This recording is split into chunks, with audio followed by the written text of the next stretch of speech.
Good morning, class 6. We were reading chapter 6, How Things Change. In this chapter, we have seen some examples of changes. And now in this class, we are going to read page number 68. So students, open page number 68 in your science book and keep a pencil with you to underline hard words.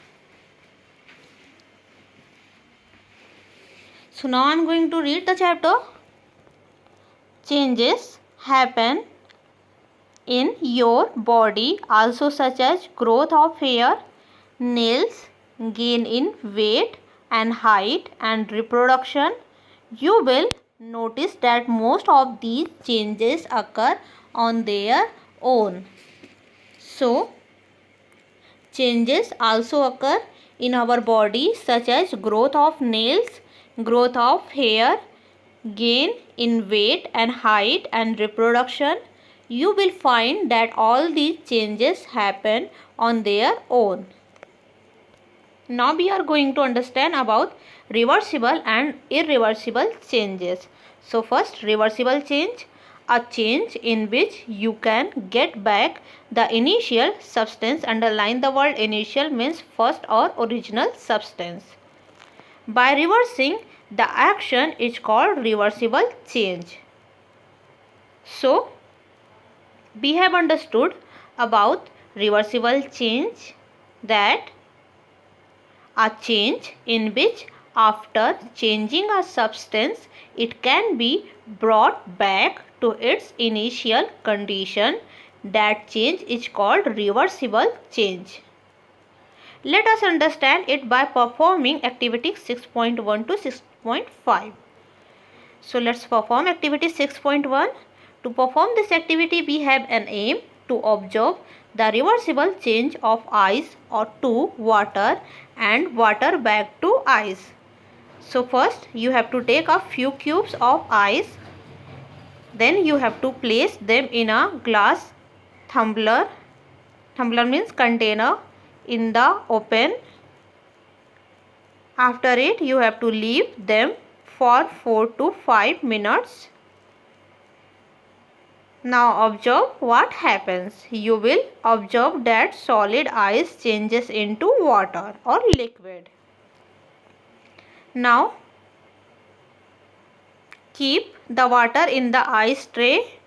After it, you have to keep water in the ice tray. Keep the ice tray in the freezer for 1 hour. After it, you have to keep the ice tray in the freezer of refrigerator for 1 hour at least.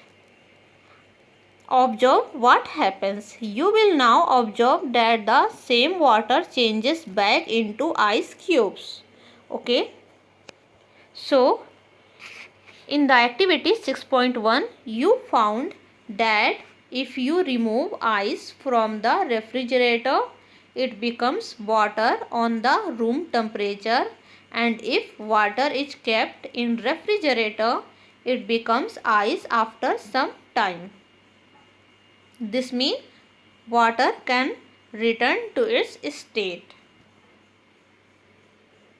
Now activity 6.2. To perform this activity, we have an aim to observe the reversible change in a balloon by blowing air into it and then letting the air escape from it. Here you can see ice converts into water in figure 6.2. Okay. So to perform activity 6.2, first you have to take a balloon and blow air into it. You have to blow air into it. After it, you have to observe what happens. You will observe that the shape and size of the balloon changes. Next, you have to let the air escape out of the balloon. Observe what happens. You will now observe that the balloon gets back to its original shape and size. So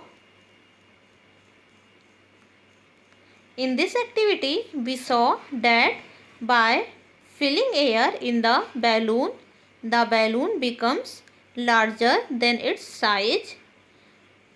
The balloon swells, but when we remove this filled air from the balloon returns to its size. This means that the balloon can be larger than its size and can return to its size again.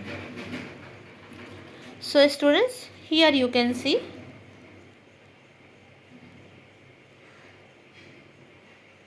a structure, figure 6.3, in which a boy blows air into the balloon.